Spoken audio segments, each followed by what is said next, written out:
সেই বসে থাকবে কারাগারে। একজন মুসলিম মানুষের অভিশাপ অত্যন্ত ভয়ানক।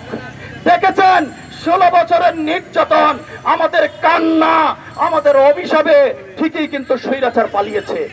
বাংলার 54 বছর ইতিহাসে কোন স্বৈরাচার পালায়নি। একমাত্র এই বিশ্ববিখ্যাত কুলাঙ্গার স্বৈরাচারী পালিয়েছে, ইতিহাস করেছে।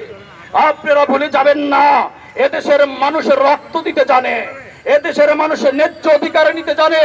সময়ের প্রয়োজন।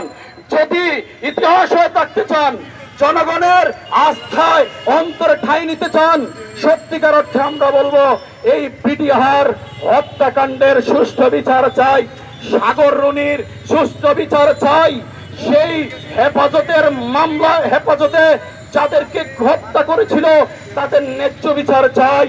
আমরা ন্যায্য বিচার চাই প্রত্যেকটি গুমের, প্রত্যেকটি বিচারহীনতার, হত্যাকাণ্ডের।